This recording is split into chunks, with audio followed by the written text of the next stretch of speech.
Yeah, so timber rattlesnakes are a species that we are responsible for tracking at the New York Natural Heritage Program. It's one of these rare species that is rare enough where we go out and we do regular surveys for it. Copperheads are kind of in this ambiguous space where they're declining and we're not quite sure how rare they are, but we don't have funding to track them regularly. And by track, I mean we keep those specific GPS locations. So like if the DEC, if a ranger or a biologist for Minnewaska State Park sees one, they'll email us and then we can kind of update our database. But what we do is, so this year, for example, we went out to some of the state parks in New York in the Hudson region, and we go to these known den locations and we go out and we record data like what is the weather, what is the leaf emergence status, and then we see how long were we there and how many snakes did we see. And so we were really fortunate this year. We were able to see, I think like 10 or 11 snakes at one of these dens.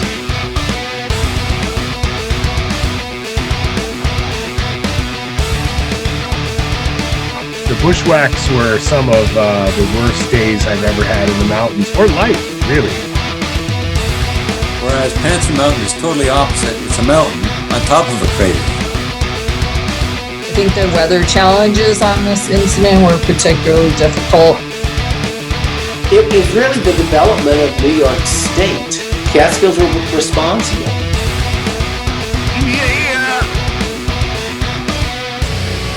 Now you're listening to Inside the Line, the Catskill Mountains Podcast.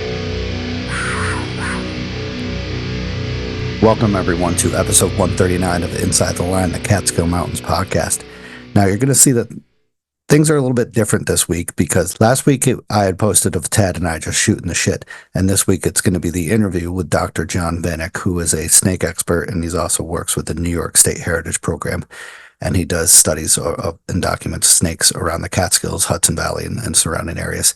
Now, we decided to split it into two parts because one, it was too long. It was around 3 hours long. And two, we later realized that because I was going to be in Vermont, that it would be really cool to have, it split into two pieces so you can have at least straight weeks of listening to us chat and listen to our annoying voices. So hopefully you enjoy this episode. I'm glad we made this decision to split it up into two pieces so we didn't have an empty week. So enjoy the interview with Dr. John Vanek. Let's go. So John Vanek is here. Talk about snakes in the Catskills. So snakes, everybody has questions about these, especially up on Overlook, Tremper, and stuff like that. But he is going to be here to talk about snakes anywhere and everywhere, and also all about other stuffs, theologies that you're involved into. Should I say Doctor John? No, please don't. Why not? My uncle one time told me, I'm never going to call you doctor. when I was in grad school, not even for my PhD, but for my master's, like, I'm never going to call you doctor, just so you know that. Why is that? I think he was just kind of making fun of me a little bit. I don't really come from a family of science people. So I'm as far as I know, the only scientist in my family, and most of my family's not even very outdoorsy. Yeah, I mean, breaking the chain, eh? A little bit, yeah. Nice. I'm nice. Originally from Long Island, so I have a lot of blue collar people in my family, and then some like HR management people. None of them really outdoorsy at all. It's funny you talk about that because my brother is a doctor, and it's like the complete opposite. We always call him doctor, and we're just nothing compared to him. It's actually hilarious. So welcome to the show, John. How you feeling tonight? Feeling good? Pretty good, yeah. We had a busy day. School starts this week. I have a 6.5-year-old. She's starting first grade on Thursday, and then my 4-year-old just started preschool today. But my wife already went back to work, so the 6.5-year-old was at home with me today. So we were trying to manage doing some work and meetings and entertaining her. And enjoying the couple last day of the summer you guys have, right? Yeah. Yep. Beautiful day, though. Yeah, it was really nice. We did some gardening. We bought some half-dead hostas to plant in the backyard so they come back next year. Hopes. Cross your fingers for hopes, man. Yeah, yeah. So why don't you give a little background about yourself? It doesn't matter when, hiking, your background and PhD and stuff like that. Sure. So I'm from Long Island, and my dad used to take us car camping in Vermont every year. And I was enamored by it. That was my favorite part of the year. And I would just go off in the woods by myself and find things, salamanders, flip logs, catch snakes. And that was just something that always stuck with me. I remember the first, reptile or amphibian I ever found was a little red eft. So, those little orange newts that you see crossing the forest after a heavy rain. That's still one of my favorite species. But I saw one of those and no one in my family knew what it was because we're from Long Island, not Vermont. And I remember I was probably 5 or 6 and we had an encyclopedia at home and I was leafing through the encyclopedia. And then I saw a picture, and it was just serendipitous that there was a picture of the thing I saw because I wasn't really reading at that age. And so that was just like, I knew what it was and then learned everything about it. And I just, that started an infatuation with reptiles, amphibians, the natural world. And from when I was little, I always knew I loved animals. And then as I got older, I learned I love science. So becoming a wildlife biologist was just kind of the perfect path for me, using science to study animals and nature out in the wild. And I went to SUNY ESF, which is in Syracuse. It's the SUNY College of Environmental Science and Forestry. So it's a specialized SUNY where all of the majors are environmental focused. My major was wildlife science. And what I think is funny about SUNY ESF, so if you spell out SUNY, or you say the acronym of SUNY, State University of New York, College of Environmental Science and Forestry at Syracuse is the full name. That's the longest name of any university in the United States. Wow. Nice. It's a mouthful. Say that again. State University of New York, College of Environmental Science and Forestry at Syracuse. Wow, that is it is a mouthful. I gotta admit. Yeah. So that's why we just say SUNY ESF. But it's a really cool school. It's small. There's like 300-400 people every year graduate from it, undergrads. It's where a lot of New York's biologists come from. It's where a lot of our foresters come from. We have a really good forestry program. A lot of our rangers went to the ranger school, or I guess the foresters go to the ranger school, which is in Wanakina up in the Adirondacks. And that was really fun. You just get to go and hang out with other nature nerds. And what I thought was kind of fun when I got there's a lot of people from Long Island and New York City just because that's where most of the people in New York live. So if you're interested in nature, you kind of have to leave the island or, migrate north. But so the main groups of college kids there are like the hippies, the science nerds, and like the country kids who like actually grew up in rural areas. And so it's like weird Venn diagrams of mixtures of people. You have like the hippie rural people and the science nerds. And then there were the landscape architects, which were like the cool kids. And that was a weird mix of people. But it's a great school. And it's where I started taking formal classes in this sort of stuff. Herpetology, which is the study of reptiles and amphibians. Ornithology, which is the study of birds. Dendrology, the study of trees. So it's one of the few remaining schools, at least in New York, where you can really get in touch with nature. From professors who have not just the academic background, but like they're also naturalists in their own right. And so they might have read the textbook, but they've also gone out and seen these creatures in the wild and they know where to find them and what impacts them. And I just thought that was super valuable because it wasn't just classroom learning. We went out into the woods all the time to get hands-on experience with these amazing parts of nature in New York. And I just love that school and I sing its praises. What brought you to the New York Natural Heritage Program? Yeah, so wildlife biology is kind of interesting. There's not many jobs, if you might guess. And it's really a game of perseverance and luck.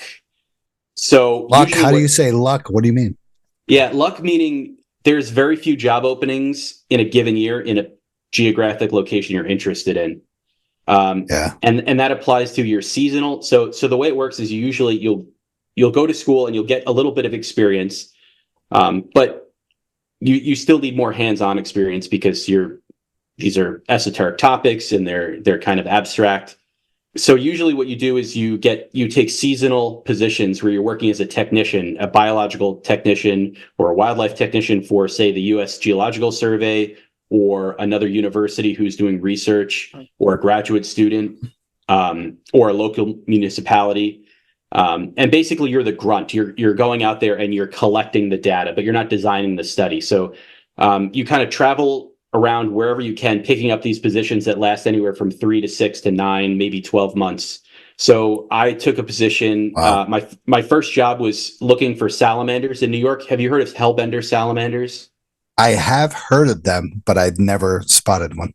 Yeah, so they're incredibly rare in New York. They're salamanders that are, I'm trying to see where my camera is. They're 18 to 20 inches long. Wow. They're big. They're the third largest species of salamander in the world. The other two live in Japan and China, the Japanese giant salamander and the Chinese giant salamander. And then the third is what we have, the hellbender. And they're flat and brown, and they live under big, huge rocks that are in the river, mostly in the Allegheny drainage, but also in the Susquehanna. And so it was really unclear if there were any hellbenders left in the Susquehanna. So my first field job it was the summer of my undergrad, when I was an undergrad. Our job was for minimum wage or something like that, $7 an hour, was to go out and go into rivers and flip these giant rocks and swim under and look to see if there's a giant salamander under it. And if there is, you have to catch it and pick it up and bring it to the surface and not let it go. Did you guys create your YouTube channels of this? Jesus. Yeah. People, this was, before that, but there are people who do this now. There's tons of really cool videos on YouTube. You should totally look it up. But so what you'll do is, so I'm a big dude, I'm 6'3". And so my job was to lift up the rocks, and my buddy, my partner, he was like 5'6". And so his job was to snorkel down and see if there was a giant salamander under the rock. And then I had to make sure I didn't drop it and crush it on him and, kill Eric, basically. And we did that every day, checking different stretches of the river. And we found 2 that summer, which was kind of how working with rare species goes. You often don't find your target species. But what was cool is one was a gravid female. So it's a female that has eggs. So that means that there was at least another male somewhere that was able to fertilize, or, well, not necessarily fertilize, because they actually have external fertilization, which is a completely different thing. But she was full of eggs. They hadn't been fertilized yet. And but that was an area where no one had ever seen a hellbender before. So that was a new location. And one of them was a historic location. So in a whole summer, we found 2 of these salamanders. But it was cool because it was thought that they were gone from the Susquehanna. And so the fact that we confirmed they were still there was amazing. And then just 2 years later, they did a reintroduction program. 2 years ago, they did a reintroduction program. They released like 150 of these hellbenders back into the Susquehanna, which is amazing. And that was a collaboration through the Bronx Zoo and SUNY ESF and the Wetland Trust, which is a nonprofit organization. And so you do these kind of seasonal jobs until you can either land a permanent position as a wildlife biologist working for, say, like the New York State DEC, or the federal government, the U.S. Fish and Wildlife Service, or you go to graduate school so you can kind of get a higher level position that pays a little more. You have a little more autonomy. But so that works really well if you don't have roots or if you don't really care where you want to go, right? So John, I don't mean to budge in, but yeah. Where along the Susquehanna did you spot these hellbenders? Because I live like a quarter of a mile from Susquehanna, up in more of the upstate New York near Cooperstown, Oneonta area.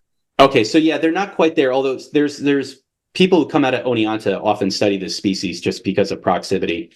One of them, I'm pretty sure we were in Chenango County. So that's not far away. That's down to Binghamton. Yeah, and it was private property, probably closest to the town of Norwich was where I think we were most successful. But they kind of traverse all around all these streams. And the issue with them is siltation. So with our farming practices and historic past deforestation, there's just a lot more silt that flows into the water through erosion. And what it does is it fills those spaces under the rocks, and then the salamanders can't hang out under there anymore. The Susquehanna River is disgusting. It's pretty unfortunate. It gets nicer, it gets nicer down into Pennsylvania. And Yes. Pennsylvania is kind of like the stronghold of the species in the Northeast. And so that's kind of nice. But yeah, we kind of have this little disjunct population in the Susquehanna. And most people never see them, right? And pretty much the only people, because they don't come on land, they're purely aquatic. The people who do see them used to be trout fishermen. So hellbenders like cold, clean water. So trout anglers would, occasionally catch them if their worm went under a log by mistake, or so, not fly fishermen, right? But people who are using worms, and they'd hook one, and a lot of times they would kill them. And that's one of the reasons that they declined, and a lot of the reasons, in addition to habitat destruction. Because, if you're not expecting to see one of these things, it comes out of the water on your hook. It's 18 inches long, kind of like writhing around. It has legs. You're not expecting something down under a rock to have legs. And their mouth is huge, and they kind of, they're snapping their mouth. And if they do know what it's called. Do they have teeth? I don't, certainly nothing that you would think, like you wouldn't visibly see teeth. I'd have to, so like frogs don't have teeth. I'd have to think if hellbenders. Salamanders have little tiny teeth, but not all species. I'd have to say, yeah, they probably have little teeth, but but really just for grip, right? So they can grab onto they're not stabbing. They don't have fangs. Yeah, okay. Yeah. But they're wild. Another common name for them is snot otter, is what people call them. A snot otter. How do you get the name hellbender? Yeah. Right. I mean, where do these names come from? I thought you would be throwing out some like fancy Latin name that Stosh and I couldn't pronounce. This sounds like Judas Priest stuff. Yeah. Stosh and I are pretty good with the hell benders. So we got that, but where does that name come from? I don't know what the etymology of that common name. The scientific name is Cryptobranchus allegheniensis. So now I'm familiar with them. Yeah, right, Cryptobranchus, hellbender. I got it. Which refers, so they don't have external gills. Most aquatic salamanders have external gills, but they don't. So they get a lot of their oxygen right from the water, goes right into their skin, cutaneous respiration. Oh, I think Lance Armstrong had cutaneous expiration. Yeah.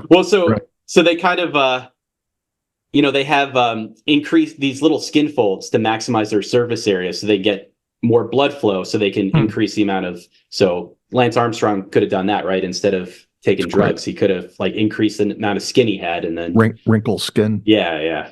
Okay, that's crazy. Yeah. So what is Stosh has down that you have a background in zoology? Yeah, so zoology is just really the study of studying animals. And so my position at the New York Natural Heritage Program is a zoologist. And so what the New York Natural Heritage Program is an organization that we facilitate the conservation of New York's biodiversity. And so we're not a state. I'm not a state employee. I don't work for the DEC. But our office is in the DEC building, and we share cubicles with other DEC staff. So I don't get a pension. Do you guys get in fights? Oh, yeah, all the time. Wow. Yes.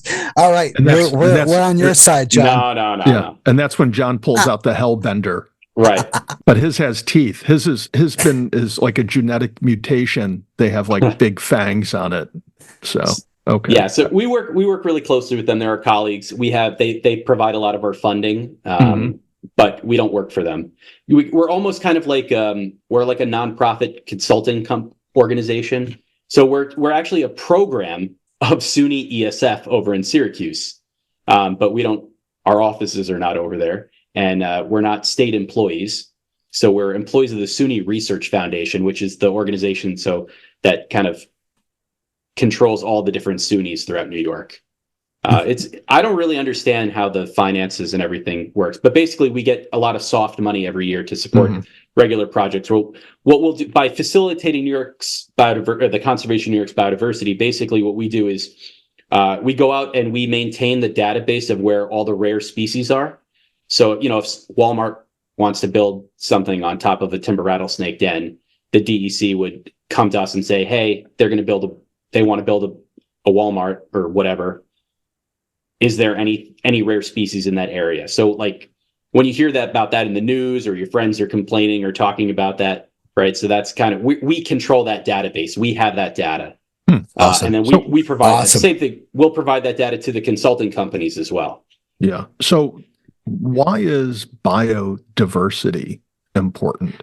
Yeah, so there's probably a lot of it depends on your values, I would say, right? Mhm. So I think a classic thing that I always remember fondly is my aunt, who I love. She gave me a really nice wedding present, unsolicited one Thanksgiving. She said, "Johnny, no offense, but I don't give a shit about turtles." Just like out of nowhere. Mhm. Wow. And Wow. she loves me. I love her. She's very nice, but I'm sure that was after a couple glasses of red wine. But so that always makes me think. I love nature. I love the environment, and I assume a lot of the people who listen to your podcast do, because if you're hiking through the Catskills, you're not going to hike through the Catskills if there's no trees, if there's no wildflowers, if there's no amazing geologic formations. Otherwise, you just go for a walk down your street or something like that, or you'd get on the Stairmaster. So there's kind of that intrinsic value that many people feel, and a lot of scientists and psychologists would say is probably inherent in part of being human, which comes from our evolution as part of nature. So if you feel that biodiversity, which is just all the little living things, all the different trees, all the different flowers, all the insects, all the genetic diversity that exists out there, you might feel that it's important, and you can't really articulate why. It makes you feel good. When you think about philosophers, you go out and you need that green space. There's that reason, and so, but that doesn't really convince everybody. There are people who have they don't care about nature, and for them, I say biodiversity is also important because of the ecosystem services that it provides. And so when I say ecosystem services, I'm thinking of tangible things that nature provides to humans, whether that's our reservoirs that feed the clean drinking water in New York City. I don't subscribe to the notion that water is what makes our bagels and pizza very good. I think that's technique and down to the generations of talent and practice and passing down. But people think that maybe that's part of it. But if we didn't protect these giant reservoirs and the forests around them, we wouldn't have that clean drinking water. Imagine what your water bill would be if you had to desalinate the Long Island Sound to support New York City. Or on Long Island, it's our aquifers. If we didn't have the Pine Barrens out east, the same thing. We would be desalinating water. And how much more expensive would our water bills be? Yeah, they're expensive. Yep, they're expensive. I think of other things like for people who like tequila. Tequila comes from agave, right? And there are some types of agave plants that are only fertilized by bats at night. And if those bats were gone, and bats are part of biodiversity, then you'd have to pay someone to pollinate all these agave plants, and then your tequila prices would go up, or they wouldn't exist because it wouldn't be profitable. And that's not all types of tequila. It's certain, for your tequila. My attention. But the same thing. So there are insects. There are these beetles that eat corn, and there's been really cool experiments where people put nets over cornfields at night to exclude the bats. And what they find is greatly reduced corn yields because these beetles come in and they're able to eat all the corn, or at least, not eat it all, but I'm exaggerating a little bit, but they're degrading the corn yield. You're getting fewer bushels per acre. And so again, these bats are providing free ecosystem services by eating those insects. The alternative would be to spray even more pesticides on the cornfields. And people are obviously not super supportive of that. Yeah. And I guess the final thing for ecosystem services, an example that I always give that kind of ties into what we might talk about later, is that a lot of the medicines that we use these days are derived from nature. And there's I'm not someone who particularly believes in the nature kind of heals all, right? So you don't need medicine, but I think a lot of our effective medicines have their roots in nature. Aspirin is originally developed from, chemicals that come from willow trees. And there's so many other pharmaceuticals that we depend on these days that are literally just now synthetic compounds that we wouldn't know existed if we didn't originally find them in plants in the rainforest or something like that. And similarly, so people have taken the venom of rattlesnakes and copperheads and used it to make all sorts of medicines that help protect against heart attacks. And I want to say possibly even cancer drugs. And it's just based on these compounds that nature has spent millions and millions of years perfecting. And then we can use our computers and smart people in hospitals and doctors and researchers and turn those into life-saving medicines that we wouldn't necessarily have if we didn't have nature as inspiration. The inspiration for Velcro came from gecko feet. They have these little hooks on their toes and they kind of are able to latch onto the wall. People think that geckos have are you sticky kidding me? toes. Velcro came from geckos. Is that what I just heard you say? Inspired. And you can Wow. certainly Inspired, yeah, you could fact check me on that. It could We're be another going to. species. Yeah. But I'm pretty sure the inspiration for Velcro came from the really cool feet of gecko lizards. Geckos, lizards. Yeah. Yeah, that's very cool. So I asked you about zoology. What other degrees or areas of expertise do you have? So I like to consider myself a generalist, but so my undergrad is wildlife science, which is kind of the study of kind of balancing the needs of humans and nature. So there's kind of the more classic conservation biology, which is actually more what I do now, whereas you're trying to think, how do we conserve nature? And then wildlife science is kind of a subset of that, where you're also taking into account the sociological effects or impacts and what's almost more what you can do on the ground, right? So I might have this lofty ideal that we want to preserve 90% of New York, and but realistically, we have cities already. We're not going to destroy those cities. We're not going to let those cities kind of go back to nature. So.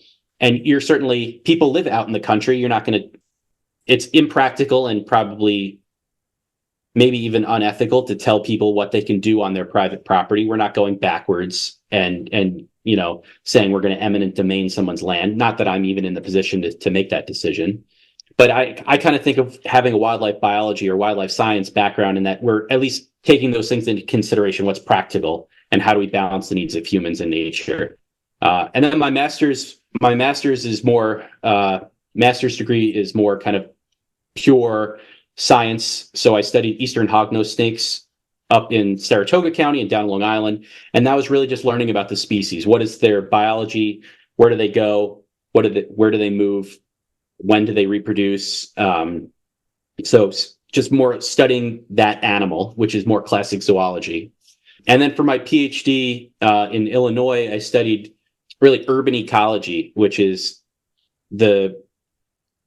how are animals or nature kind of surviving in these ecosystems that are human dominated. So I was studying wildlife in the suburbs of Chicago. And so the suburbs of Chicago are actually really, the people who created them had a lot of foresight. And so each county, the collar counties of Chicago, it's like Cook County, DuPage County, Lake County, which is where I focused, they have tons and tons of forest preserves that probably 100 years ago or something, someone said, all right, let's just make this a nice area because I don't want it to be a cornfield and I don't want it to be someone's backyard or a house. And so you kind of have this suburban sprawl that abuts the cornfields, but then scattered among them are these really beautiful gems of forest preserves. And so for my PhD, I was looking at all sorts of things. So I looked at salamanders and how they persist in these urban preserves. Where do we see invasive species like domestic cats? How far were they penetrating into the preserves?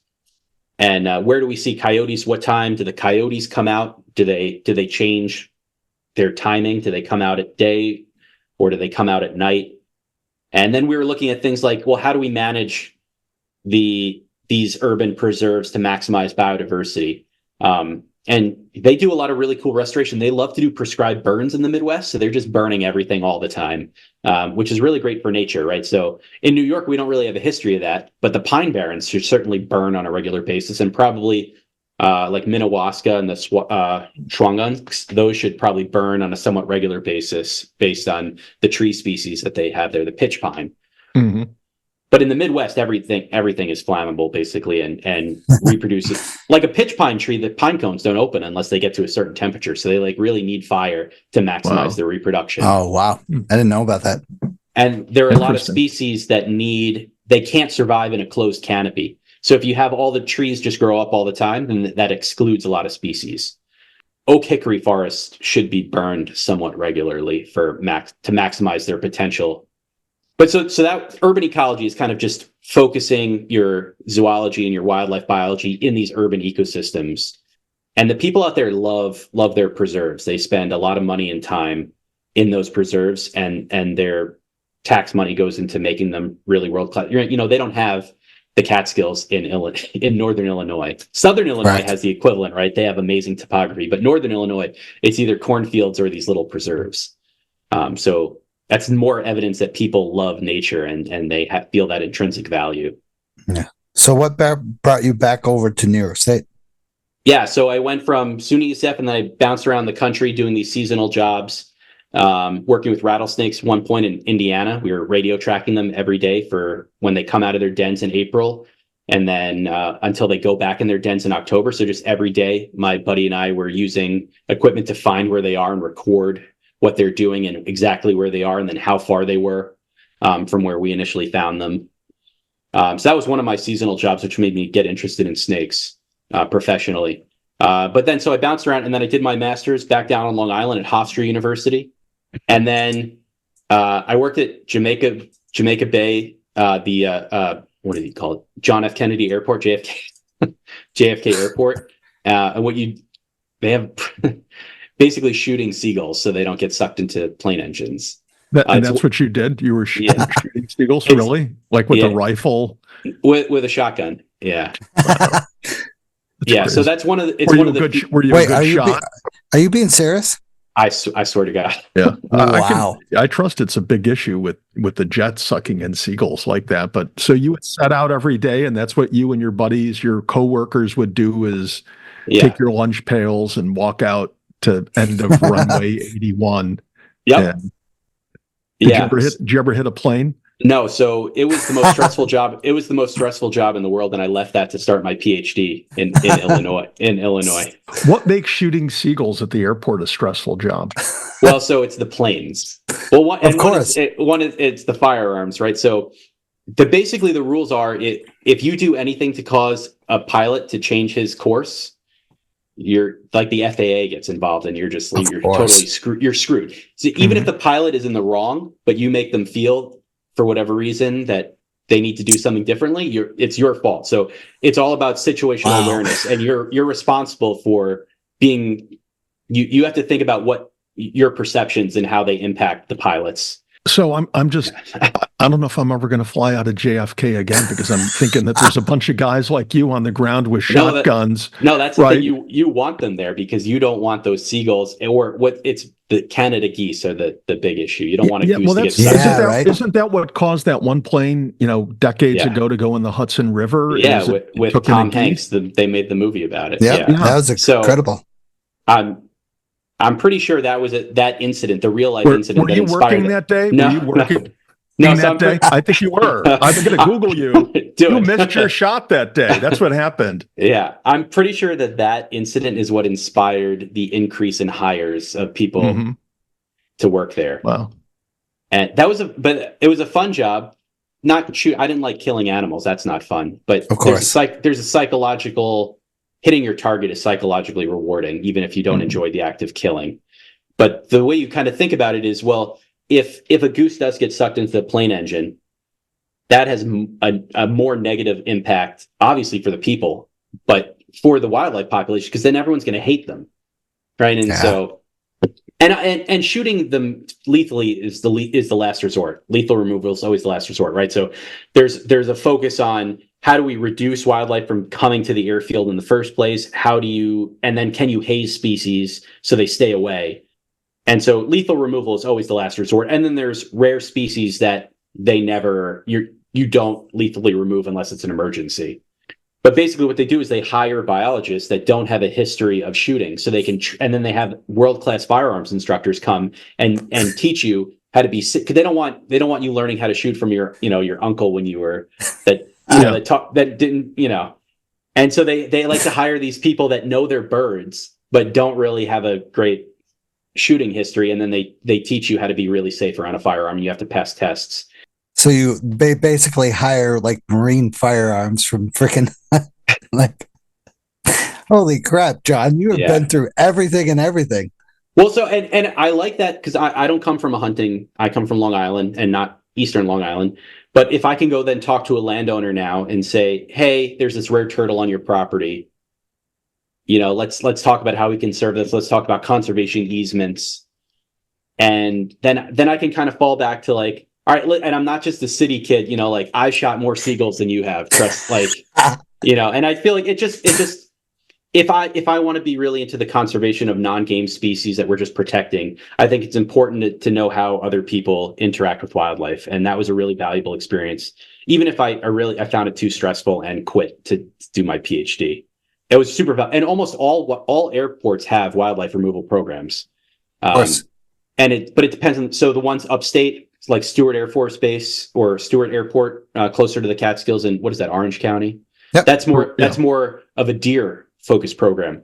How do we make sure that deer don't get on the airport? And I had a buddy who worked in Alaska at an airport, and his job was, how do we make sure elk don't get on the runway? Because if a little plane hits an elk, everyone's dead, right? Bald eagles. Yeah. Well, and so species like that pose a particular challenge because you can't shoot an eagle. An eagle is federally protected. So how do you make sure that eagles don't come on the airfield, especially in places like Alaska, is a large part of what airport biologists do. They're always thinking about ways that they can minimize conflict and prevent having to do any sort of, what can I do to make sure I don't have to haze this species? And then if hazing doesn't work, what can I do to make sure we don't have to lethally remove that species? So basically, everybody who's listening to this podcast, thank your biologist for doing this absolutely insane stuff with shooting seagulls so you don't crash your plane.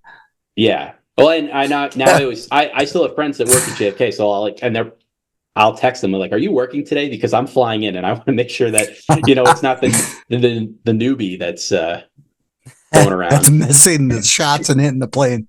Yeah. Yeah. Great. Good Lord.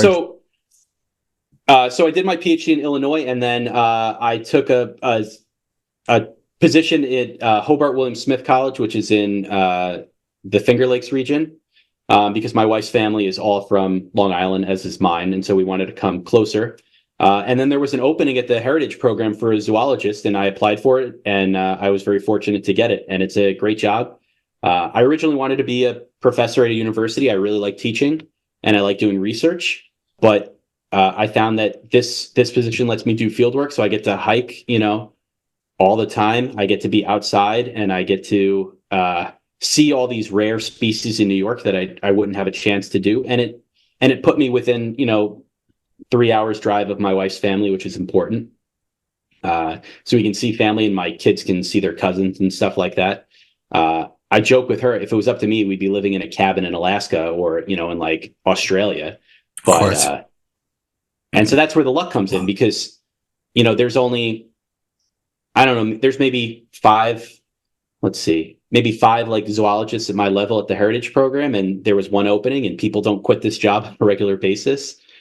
So I was very fortunate there was this one opening that was within a reasonable driving distance to where I wanted to go, and that I was competitive, and I ultimately, got the position. And so that's where the luck comes in, because there's just so few positions. Like our professional organization, which is the Wildlife Society, which represents wildlife professionals, has I think 12,000 members across the United States and Canada. So it's a very small profession. And so there's only so many jobs. And so you just have to have luck and perseverance if you want to work in a particular geographic area with a particular species. Some people do very important jobs of making sure permits are filled out every day, and they use their expertise as a biologist to make sure that someone's not trying to pull one over on the permit application. But I'm just very fortunate that I don't really have to do that, and I get to go outside on a regular basis. So how did this bring you into studying snakes and Catskills in New York State? Yeah, so one of the species that we keep track of at the New York Natural Heritage Program is the timber rattlesnake. And that's a threatened species in New York. And so we have access to kind of where all the timber rattlesnakes are. And I was invited to give a talk on the snakes of the Catskills by the Carey Institute, which is down in Millbrook. And so I was like, hey, this is a great excuse to kind of dig into the data. And so I started pulling together historic records of all the different species of snakes that occur in the Catskills, and then what we can find today. So back in the 90s, the DEC funded this program called the Reptile and Amphibian Atlas. And so they basically said, hey, people, wherever you see a garter snake or a box turtle or a toad, tell us where that was.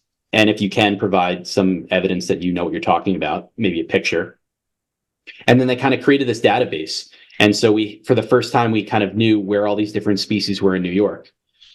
But that was 90 to 99, and then it never really had permanent funding. And so since then, there's been nothing that keeps track of where all these different species are in New York. So a lot of people will use eBird these days to say like, oh, these are the birds I saw when I was hiking. And people do that all the time. And so we have a really good idea of where the birds are.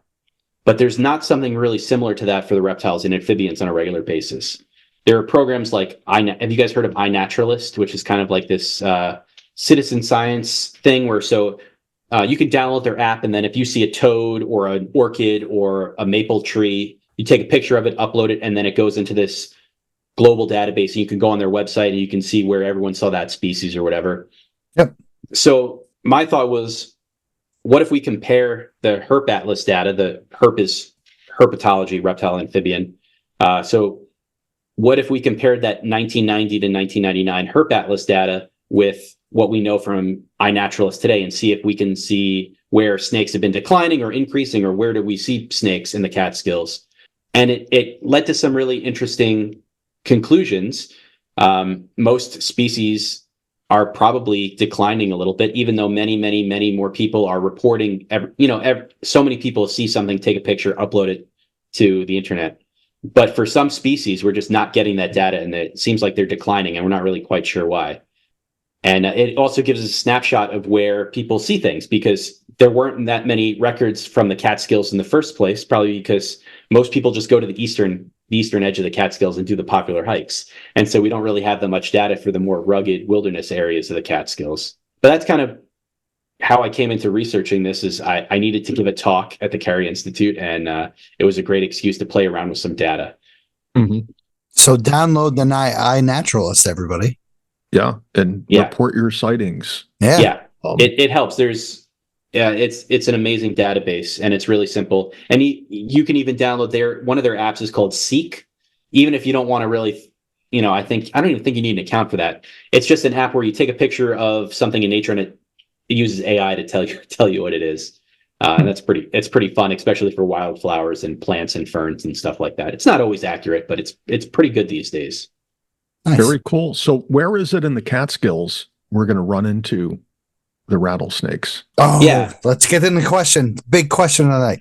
Yeah. So I will say that rattlesnakes are one of the species where we keep specific locality data confidential, because there's a massive history of exploitation for this species. One of the reasons, so the timber rattlesnakes used to probably occur throughout most of New York, outside of the western Adirondacks and maybe the high peaks of the Catskills, just because it's too chilly.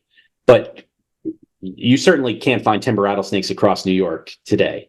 And it's estimated that we've probably lost about 50 to 60% of our populations of that species, mostly because, well, one, a lot of habitat destruction, and humans have been living in New York and probably killing rattlesnakes for hundreds, if not thousands of years. So up until the 70s, there were bounties in a lot of municipalities. They would say, all right, there's too many freaking rattlesnakes in our town. Every tail you bring, we'll give you 5 cents or $5 or something like that. And that went on through the 50s and 60s until I think it was 1971, New York made that illegal. It obviously still happened. And people then just kept killing them, even without the bounty. And people would collect them. There were these famous rattlesnake hunters that would actually collect hundreds, if not thousands, of rattlesnakes every year and sell them across the country to, scientific supply companies, to roadside zoos, to private collectors overseas, to have them sold so their skins could be made into leather. When was this? Oh, people still poach them today, but this probably went on until the early 90s. but probably peaked in the 70s, 60s, 70s until populations really started declining. So given that, though, where we have rattlesnakes today, they're probably mostly around the eastern edges and the eastern and southern edges of the Catskills. And then there's probably some populations along the western edge. But it's a little unclear in the western portion of the range where they still are. We know kind of somewhat where they are, but it's still kind of challenging because these things can range like 5 miles from their den. So they'll have this den where they go in the winter. And what by a den I mean is an area where a whole bunch of rattlesnakes have found like the perfect spot where they can get into the mountain below the frost line. And there's only so many of those spots where they can actually get in and overwinter. So what they'll do is they'll get down below the frost line and they'll just hang out at like 38 degrees all winter, not moving. Wow. And even then, a lot of them die every year because it gets too cold or it gets too dry. So there's only so many of these places. And these snakes go back year after year. And a timber rattlesnake can live over 50 years. Wow. Wow. And they don't reach sexual maturity until they're 7, 10, 11 years old. And then most of them certainly don't reach 50 years old. Most of them only get to reproduce once or twice. Females will only reproduce every 3 or 4 years. Just because it takes so much energy and time to build up fat reserves to have a litter. But what the baby snakes do is they follow the pheromone trails of the adults. So what happens is if too many adults are killed, the babies don't know where to go, and it's hard for them to start to recolonize areas where they've been gone. But what's also kind of wild is that the way people used to kill these snakes. So at these dens, they kind of congregate because, like I said, there's only so many areas that are perfect, and they would literally just blow them up with dynamite. They're like, holy shit, there's a ton of snakes over there, let's blow up the side of the mountain with dynamite. When was this? Like we're talking about before, like good times, right? Yeah, so probably 50s, 60s before that. Okay. I was like, Jesus Christ, that's very inhumanitarian. Yeah, we don't do that anymore. And then mining. So like mining, I think it's like blue marble or something that they would quarry in the Catskills or at least like the Hudson Highlands. That kind of destroys these rock outcroppings where the species likes to hang out. But so I guess the one place that everyone knows where you can see rattlesnakes and it's not a secret anymore is right Overlook Mountain, right? So everyone has tried to see a rattlesnake at the old hotel or something like that. Like kind of, you can kind of think that kind of stretch is where you're most likely to see them. So eastern, southern or eastern and southern exposed slopes because and southwestern would be ideal, but most of them are not there anymore. Whether they've been extirpated or not is unclear. You almost never really find them in northern exposed slopes just because it gets too cold. You have all the hemlock and the moss, and it's just a cooler microclimate. But the sun really heats up those southerly exposed slopes, and so they get nice and warm, and then they can do their eating and traveling and mating and stuff like that. Wow. So they'll be kind of hiding out of the frost area and sort of in the tucks in the rocks, kind of it's like bear dens almost, like, right? Yeah, but pretty much the same principle. Yeah, but they get really far down in these rock crevices. They like to squeeze, and so they like to have things touching them. So they just go these little tiny holes, and they probably open up into these fissures, and they can be really, really far down. Dozens of feet into the ground, basically, just to get away from that frost. Wow, crazy. What about copperheads? Are they popular in the Catskills? Yeah, so that's a species where it's really hard to track where they are. People always say they see copperheads, but people think every snake they see is a copperhead, which makes it really challenging for scientists to track where they are. Copperheads certainly do probably the same area, the southeastern extent of the Catskills. That's pretty much the northern extent of their range in New York. There's anecdotal reports around Kingston, but I've never really seen a picture from up there. I'm sure maybe every once in a while they'll get that far north. Are you burping because you had beer? Yeah. Yes. All right. What do you have? What did you have? Allagash White. Yeah. All right. That's a Belgian style wheat beer. You like it? Yeah, I like it. Yeah, it's good stuff. One of my daughters likes that. Yeah, I Thank like it. you, John, for participating. We usually do, before this, it's a little bit later, so we did a little bit pregame, but awesome. So Allgash White, I saw you burping. I was just like, okay, let's get on with discussing copperheads. Yeah, so copperhead's probably the same area. So the thing is that there are some species that iNaturalist obscures the data. And so what I mean by that is so someone sees a copperhead on the trail, they take a picture of it, they upload it to this citizen science database where anyone can contribute their observations. And then iNaturalist says, okay, well, this is a rare species.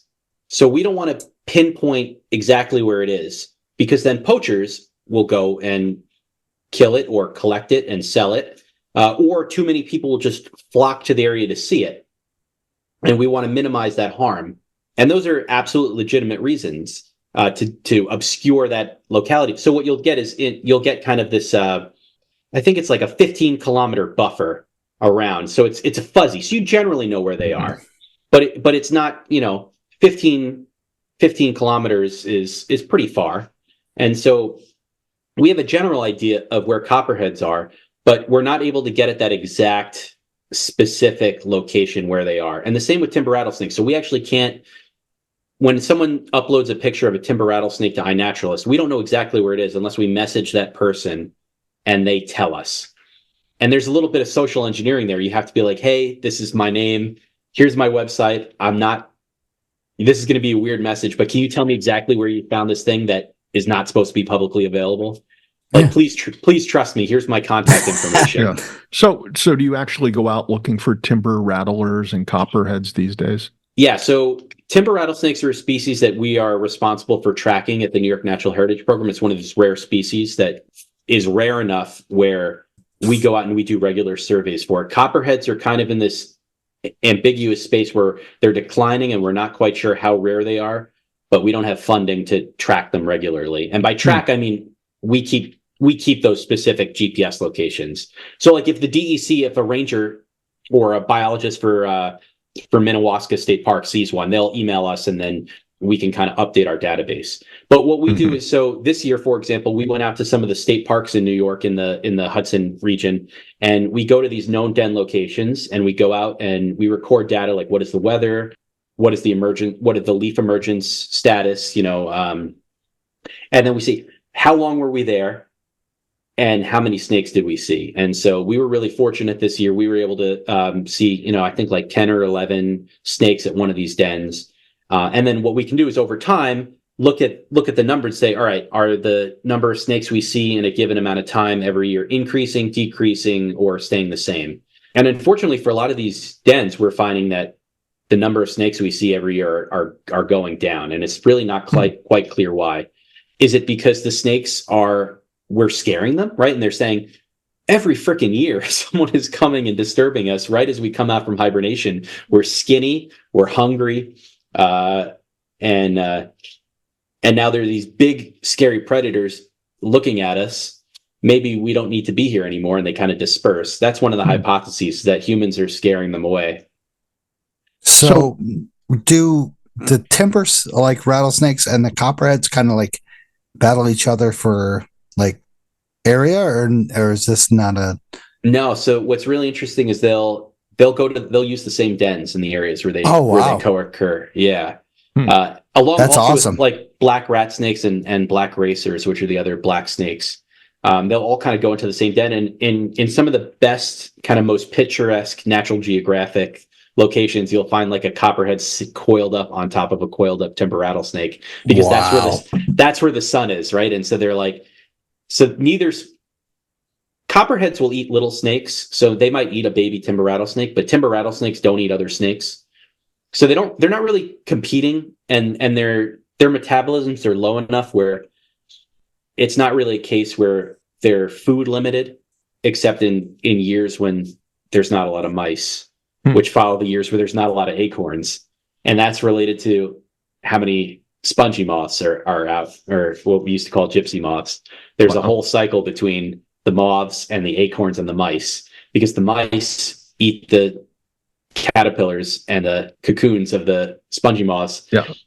All I know is I want our listeners to know as John's telling us this, he's like smiling with glee as he goes over this Right? cycle between the moss and the mice. And yeah, this is Yeah, very but- interesting to you, isn't it, John?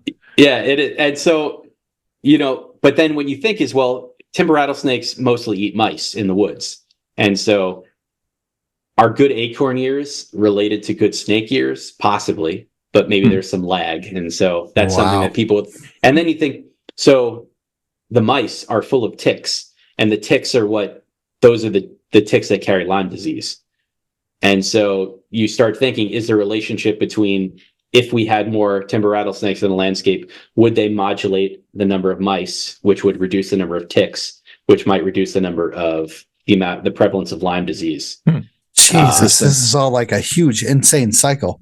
Yeah, this is crazy. So, John, let me ask you: have you ever been bitten by a timber? No, no poisonous snake bites. No. Really? Is that because they have like some respect because you're a scientist? Yes. Yeah. So they stay away from you? Yeah. So when I worked, my first job working with rattlesnakes in Indiana, my boss told us that if we got bit by a rattlesnake that we were studying, we were fired after we got out of the hospital. Because that means we were not following safety protocols and we were being stupid. And that looks bad for the program, and it gives a bad name to the snake. Gotcha. And so timber rattlesnakes, their fangs are very fragile. They're like hypodermic needles, and they break very easily. And they use those fangs primarily to kill their prey. Defense is secondary. So what they do is they coil up next to a log where they know a mouse or a squirrel is going to be running back and forth because they smell it. They smell the scent trail. And they sit there, and they might sit there for 2, 3, 4 weeks waiting for the perfect opportunity, and then they'll strike. And then the mouse will die pretty quickly, but not immediately, right? It doesn't just... And so then what they do is they wait, a couple minutes, and then they use their forked tongue and they follow the scent trail of the dead mouse that has now all these smells from their venom, and then they consume it. But they're not a snake, they're not a constrictor, so they can't like fight and overpower their prey. They're actually they're muscular, but they're pretty fragile. And so if those fangs break, they can't eat until they regrow those fangs. And their fangs regrow throughout their whole lives. They're always shedding their fangs and growing new ones. Oh, wow. But the snake never wants to bite you, because if it bites you and breaks its fangs, that means it might not get to reproduce that year if it's a female. A single squirrel could be enough energy for the whole year for a timber rattlesnake. Wow. And if it breaks its fangs on your frickin' hiking boots and then doesn't get a squirrel, evolutionarily, that's a terrible trade-off. And so that's one of the reasons that they rattle. They're rattling to tell you that they're there and they see you. It's a signal. And it says, I see you. Hopefully you hear me. So back off. Don't make me bite you, because that's bad for everybody. So is this why we shouldn't hike with like our ear pods in? That's probably a good reason. Yeah, right. Yeah, everybody does that on freaking Overlook Mountain. Jesus. Yeah. So I read somewhere, and you maybe can tell me if this is true or not true, that with all the hunting and poaching of rattlesnakes to get their rattlers, that somehow that changed the evolutionary course, and now there's fewer timber rattlers with loud rattlers out there. Any merit to that? So versions of that story have been around for many different populations of rattlesnakes across the country for a long time. And as far as I'm aware, no one has ever been able to kind of confirm that scientifically. I don't think it's impossible, but I don't think it's likely. Yeah, well, they probably died trying to confirm it. Right. So scientists have done some really cool tests where they'll say like, okay, well, how often does a snake bite? And so what they'll do is they'll kind of mess with snakes using fake hands and see how often they strike. That's a hell of a job. Yeah, right. And the answer is that snakes are reluctant to bite most of the time. Now that's not to say you should go mess with a timber rattlesnake. You absolutely shouldn't, because it can and will bite you and you'll have to go to the hospital. But the fact is that we probably stepped by more snakes that don't rattle, and therefore you never see, than you would be aware. Anyone who's hiked along the eastern edge of the Catskills has probably walked somewhere near a timber rattlesnake at some point. One of my experiences last year, and I didn't know what a snake ball was until I stepped in one, and then like Googled it later on, and I was like, "Are you fucking kidding me? This is what happened." But yeah, I'm walking through these ferns that are like shoulder high and thick, really thick, and you have to like spread them apart as you're walking through them. And when my foot hit the ground, it didn't feel like the ground. So I looked down and I was like, holy shit, there was like, it seemed like a dozen snakes, like all in one big massive ball, on the ground there. So it was, for me, it was a freaky experience. You would have taken quick stock of, the different species. I bet that those were probably eastern or common garter snakes. And yes. So yeah, you'll find a female with a whole bunch of males surrounding them. And during the breeding season, they'll congregate around any female they can find. Congregate, is that the scientific term for that activity? It might be. Yeah. All right. So is there any other snakes in the we're not aware of in the Catskills besides everybody always associates with the timber rattlesnake because of course they're venomous. Yeah, and they're iconic. They're amazing. I mean, some people probably don't want to see a timber rattlesnake, but if you see a timber rattlesnake on your hike, that is a fucking awesome hike, right? Like that is the hike of the year. Yeah. Yeah. I find them in the gunks. Not this year, but a few years ago, I was on one hike and we encountered in two separate spots, two different timber rattlesnakes. You're probably more. One of them was under a rock. I mean, legit, a slab rock on the side of the trail, and you heard it as you approached. It's kind of an interesting experience. The other one was in this ravine that we were walking through. Yeah, so you're probably more likely to see them in the gunks than you are in the Catskills.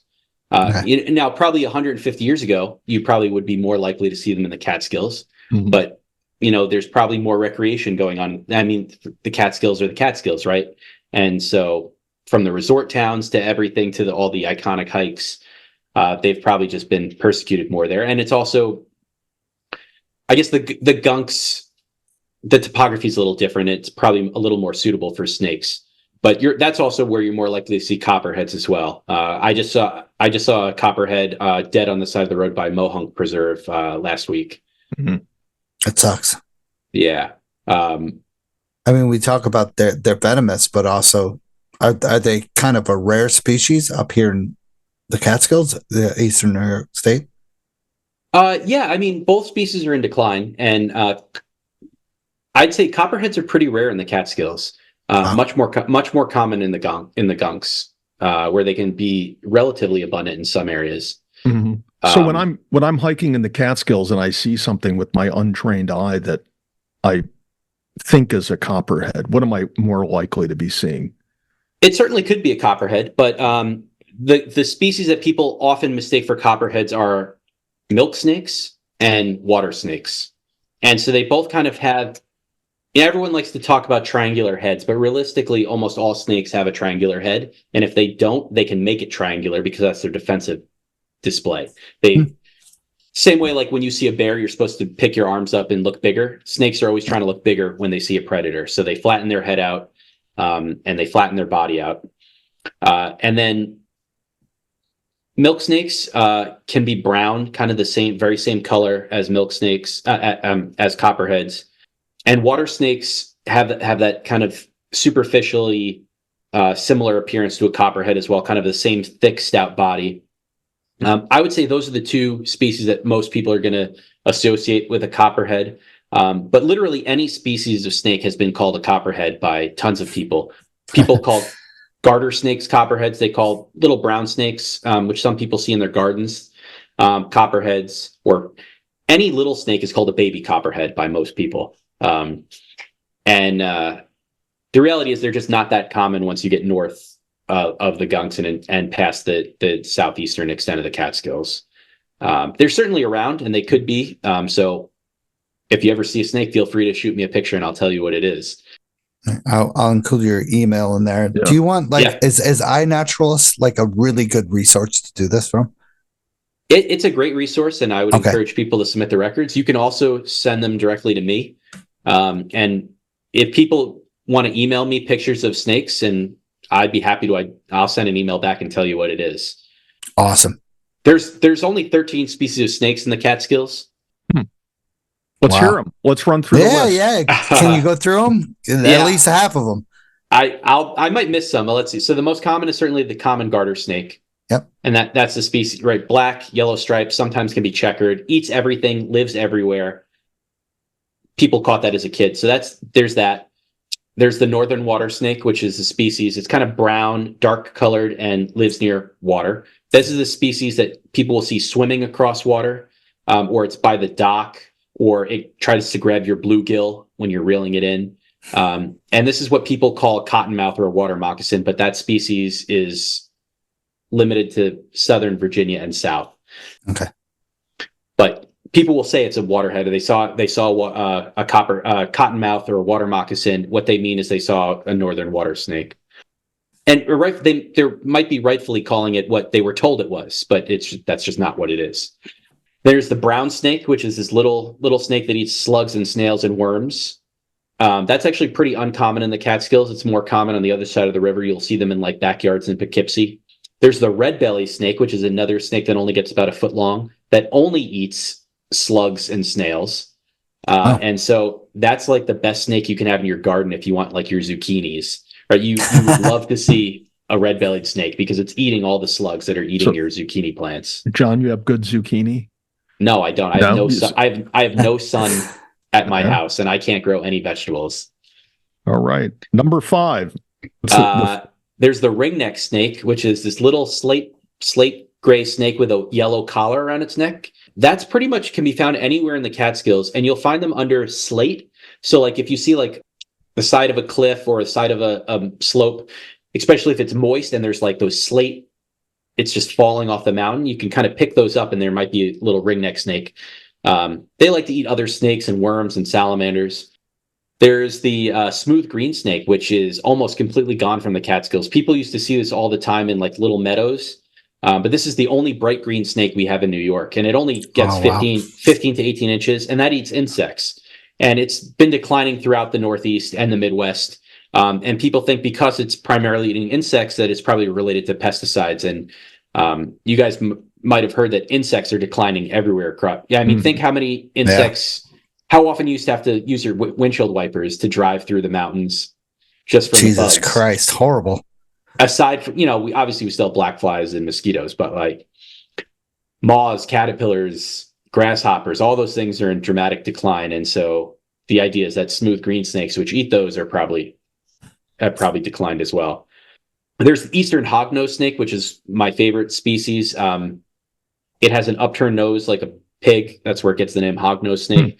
But it's really like the possum snake, because if you mess with it, it flips over on its back and plays dead. Those used to be found on the edges of the Catskills in the 90s, and I don't think anyone has found one in the Catskills since then. Oh wow. People love to kill them because before they play dead, they hiss and they open their mouth and they lunge, but they never bite. But people don't know that, and they don't get that far, and they get their head cut off by a shovel or a walking stick.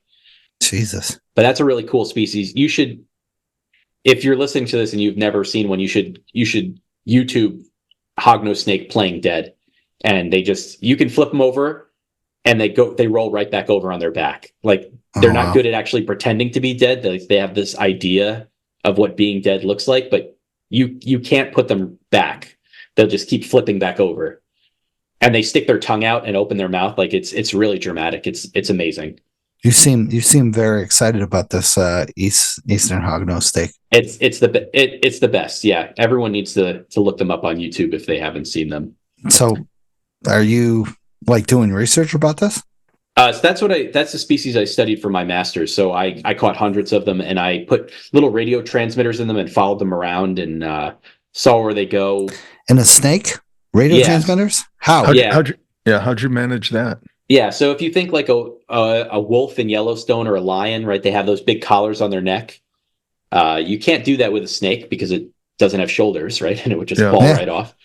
So what you actually have to do is you catch the snake, you bring it to a veterinarian, and then they put a little nose cone on it, and you knock it out with isoflurane, like your dog is getting his teeth cleaned at the vet, and then they cut a little hole in its side, and they put this little radio transmitter in there, and they sew it up, and you give it antibiotics and painkillers, and you keep it warm for a couple days, and then the scab heals over, and you let it go, and then you can track it wherever it goes. So how many John, hold on.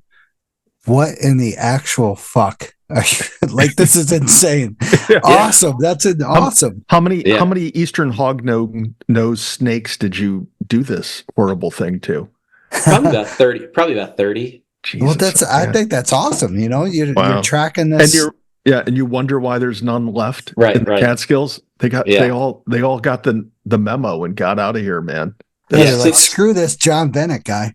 Yeah, so that's actually kind of like a little bit of controversy between different sects of people who are interested in reptiles and amphibians. So the same way that, there's like professional biologists who study birds, and I'm a professional biologist who studies reptiles and amphibians, among other things. And there are people who just go bird watching, and they could be not just go bird watching, but they're not professionals. They're not paid. It's not their job, but they can be phenomenal bird watchers. Mm-hmm. There are people who go out and find reptiles and amphibians for fun. And that's what I used to do before I was a professional. And there's kind of this little debate among the You're having a tough time with this, John. But John, I'll defend you because the bird people are absolutely insane. It's so easy to spot a blue jay and to spot a cardinal, but it's not easy to spot a freaking Eastern hognose snake. No, we just heard that they're the ones with the funny shaped nose that turn upside down and pretend. But still, where the hell would you find that in the middle of a tree? And John wants to put radio transmitters in them and robotically control them. Come on. So what did you learn by implanting 30 of these hognose snakes with radio transmitters? Well, you can see, so they go pretty far. So their home range is one of the things you find out. So that's 50 hectares is about average, which is pretty big for a snake. So they move more than almost any other snake. And they're eating. How many? That's some American terms. How many hamburgers is that? Yeah, I'm trying to think how big a hectare is. Hectare is I think 2.5 miles, right? Yes. Okay. So it says 50 hectares is 120 acres. So how big is 120 acres? Oh, acres. It's a fairly. It's like big a lot area. of hamburgers. Yeah. We're Americans here. So it's like 100 football fields or 100 to 150 football fields. Okay. So they go pretty far. And most snakes, except for timber rattlesnakes, don't go that far. Timber rattlesnakes can have a home range of 5 miles. So they could leave their den, and that's kind of why it's kind of interesting, and why they can kind of show up almost anywhere, even though we kind of know where they are along the eastern edge. If they have a den somewhere near Overlook Mountain, they could be anywhere within 5 miles of that area. They could go down the valley, they could go along the ridges, they could go into the forest, and so that's kind of cool, is they're just moving and moving and moving. And the females don't move as much. The males are just roaming in these big circles looking for females and eating. And then they make their way back to the same den where they overwinter. Whereas the females kind of hang out in these rocky open areas so they can get warm enough so they can give birth to their young. So they don't lay eggs. They give birth to live young, like 10 babies. And the baby timber rattlesnakes are like a foot long. And they follow the mom, and the mom stays with them and protects them. It's kind of amazing. They're actually like really good mothers. So, John, not to interrupt you, but when does this usually happen during the year? Now. So it's late fall, late August, early September. The females are dropping their litters, and then she'll like protect them for until they shed their skin. So for a couple of weeks, and then they disperse. But this is kind of recent. People have started realizing that there's parental care and they're protecting their offspring. People don't think of snakes as something that is a good mother, but they're giving birth to live young, and they're protecting them at least for a little bit. And then the female, the babies are following that scent trail of the parents to know where to go. And I mean, snakes are essentially lizards. They just don't have eyelids. And so people look at them and they don't think of them as an animal worthy of empathy, or that they can feel pain, or that they can think. But snakes can learn, they can feel pain, they can form associations. And timber rattlesnakes aren't exactly the smartest snake. They're very instinctual, they're driven by instinct, but other snakes are very intelligent. And there's been some cool research that shows that when you, if you're doing like an education with people, with program with people, and you explain that they're good mothers and that they take care of their offspring, people are more likely to not hate them as much. So it's like kind of this avenue for environmental education, is to kind of show people that they're not just worms. They're things that feel, not that they have like emotions like mammals or humans, but they're more complicated and they have internal lives. They're not just things that can't feel pain and crawl around and bite people. Yeah. So do you have any like suggestions of where people can go for like reading information, stuff about snakes in the Catskills, surrounding areas? Because I know we have a kind of a broad variety of people that go in the Hudson Valley and then over to Binghamton and stuff like that. Yeah, there's not really a region-specific reference, which is unfortunate. But there's a couple. The DEC has some good information on their website. SUNY ESF has some good information, like generally on snakes. There's a book about the reptiles and amphibians of New York, written by James Gibbs, who's a professor at SUNY ESF, and co-authors are people in the DEC. I can send you guys the link to that book, but it's please do. The Amphibians and Reptiles in New York, by James Gibbs et al. And others. And that's basically has a species account for every species of reptile and amphibian in New York, and it has maps and pictures, and it has interesting tidbits about them and the history of them, and it has a section on the folklore and the background of reptiles and amphibians in New York. It's a phenomenal book. And then more generally, the book I love to recommend to people is called Snakes: The Evolution of Mystery in Nature. And that's written by a retired professor from Cornell, Harry Green. And this is a guy, he has a way with words, has a crazy life history, was an ambulance driver, was in the military. And it's just this beautiful, beautiful book that discusses everything about the biology of snakes, but it's not written like a textbook. It's written just in story form and beautiful words, like you're reading the best National Geographic articles.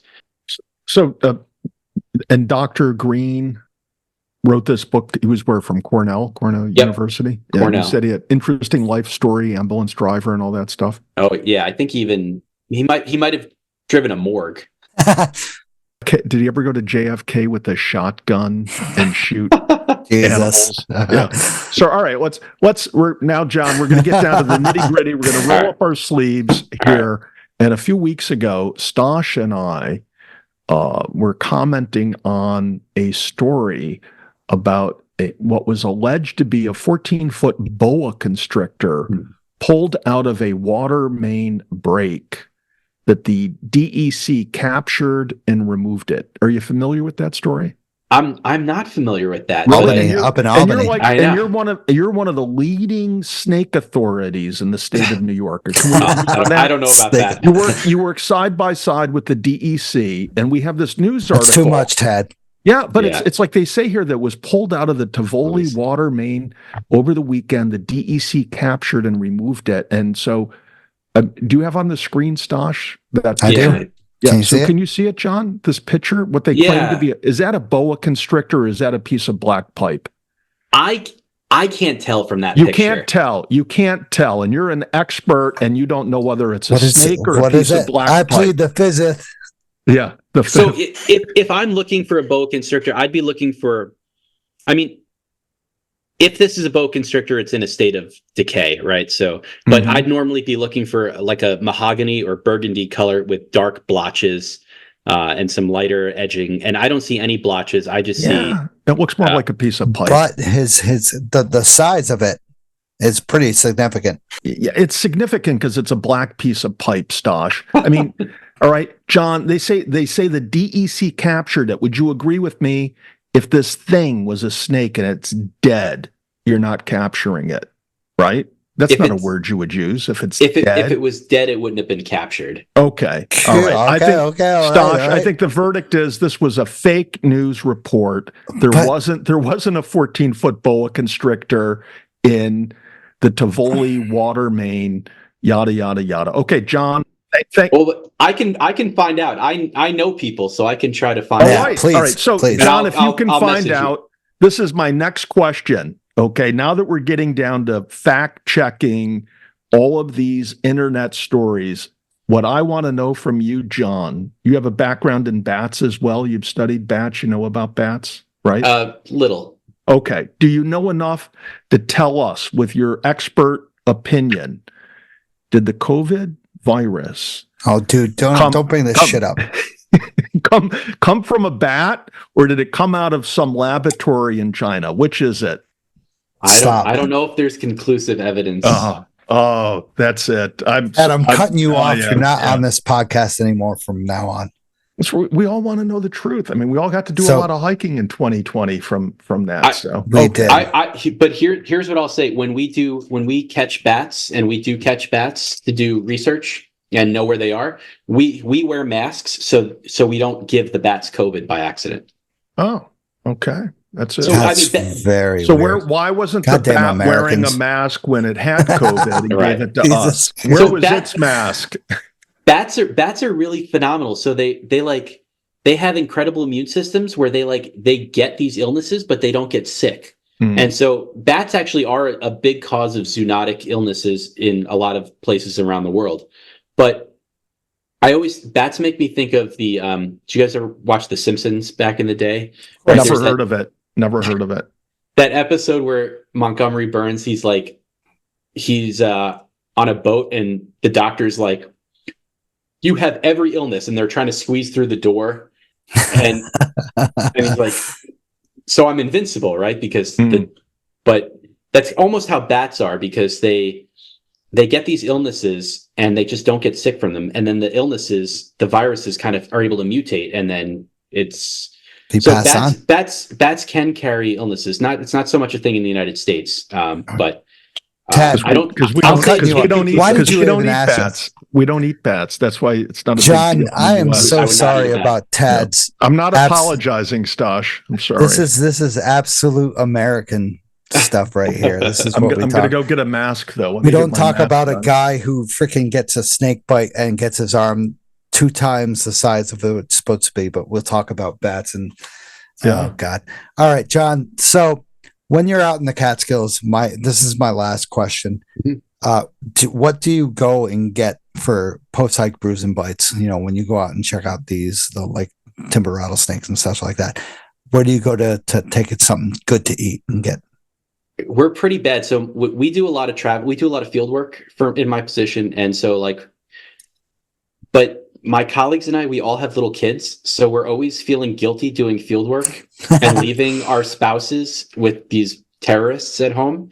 And so basically we're just speeding back home. And so we just stop at the terrible rest stops on the thruway. All And right. we never really stop and get anything delicious after a nice hike, because most of my hikes now are not recreational, they're for work. And so it's a terrible answer, but I think until our kids are a little older, we're just going to be rushing home so we don't feel guilty that we have this fun job. We're out hiking and our spouses are stuck with the screaming kids at home. Well, John, when you're stuck on these hikes, please include us, because I would love to hear your research and stuff like that and hear your expertise on this. Our organization does a lot of really cool stuff in the Catskills, looking at old growth forest, and we do a lot of cool stuff. So definitely we could try to go out sometime. It's just me and Ted, nobody else. I would say too, though, just generally for snake safety out. But like I said, timber rattlesnakes like to sit and wait for prey to cross logs. So the number one thing you can do is wear boots and shoot and pants if you're going to be walking off trail. Regardless, What we're trained to do as snake researchers when we're working in areas with venomous snakes is you never walk over a log or a rock. You step onto it and then look down to make sure there's not a snake on the other side resting with its head up.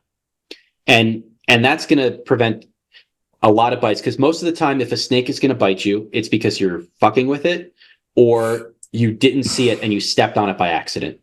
Like this guy. You avoid stepping on them by not stepping over logs, but looking where you're putting your foot.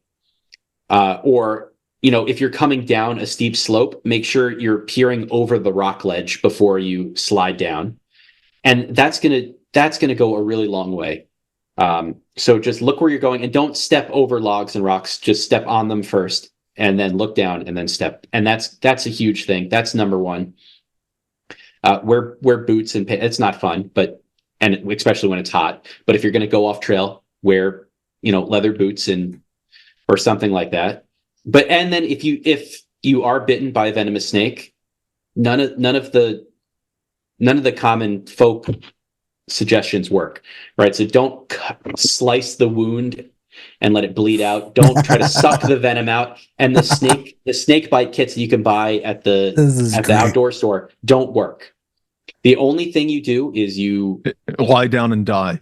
You lie down and die, or you get to a hospital. And so your cell phone is the best thing you can do, is make sure you have cell phone, or you have an inReach or a Spot or something like that, and know what the different snakes are, because if you, I think there was something like of 400 snake bites from 2000 to 2010 in New York, only 60 of those were venomous snakes. So the vast majority were just people getting bit by garter snakes and going to the hospital, and the doctor having to say, yeah, that was a garter snake. And so that's just wasting your deductible at that point, right? Yeah. So know what the snakes are, but then if you are bitten by a venomous snake, you need to go to the hospital, and that's there's no intervention at home that will do anything. You just need either they'll treat the symptoms, or they will give you anti-venom if it's bad enough. So you're telling me, with all these excursions that you go on studying snakes or studying other things, you don't carry any special equipment for a snake bite? If you can't, Jesus Christ. No, there's no first aid for a snake bite. Other staying calm and being able to get out safely. Keeping calm is huge, because the faster your heart rate goes, the faster the venom is going to spread. But sometimes what we'll do is we'll bring snake gaiters, which are basically just like thick fabric. Maybe there's Kevlar in there or something that you wrap around your legs. So if you because we're going into these snaky areas, and we're going to go known areas with snakes in high concentrations, so we don't accidentally get struck on the leg. But we're not doing anything we're not wearing gloves, because we're not putting our hands where we expect to get bit. Safety is paramount. If I got bit by a venomous snake, I'd feel like an asshole, because I'm doing damage perception wise to snakes, and I want the opposite of that. Crazy. Okay. Yeah. So good. I mean, you guys are going to do research, so it makes sense. I mean, to not become, but awesome. Thanks once again for John. The tips. Yeah. Thanks for the tips and advice. Really appreciate it. So just want to, before we close out, thank you to the monthly supporters and monthly sponsors. Really appreciate you guys donating to the show. Once again, this all goes mostly back towards the Catskills once after, we get out the expenses. Thank you to the people who have continued to listen to the show after 138 episodes. We have John here talking about snakes in the Catskills, which is taken 138 episodes to get to. So it's absolutely phenomenal. John, I had a fantastic time listening about your knowledge and experience with snakes in the Catskills and in other areas, because it's just astronomical. It's crazy. Thanks for having me. This was really fun. Tell other people that, because a lot of people are like, this is too professional for me. No, this is fun. Yeah, no, this is fun. And please feel free to anyone, if you see a snake, I will tell you what it is. Feel free to email me. I will post your email in the show notes, definitely.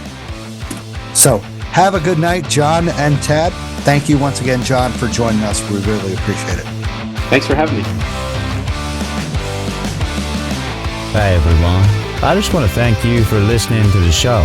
If you enjoyed the show, subscribe and throw down a smooth review on Spotify, Apple Podcasts, or any podcast platform that you use. You can also check daily updates of the podcast, hikes, hiking news, and local news on Facebook, Instagram, Twitter, and the official website of the show. Remember this, you gotta just keep on living in the Catskills, man. Livin. Wicked, wicked, wicked, wicked.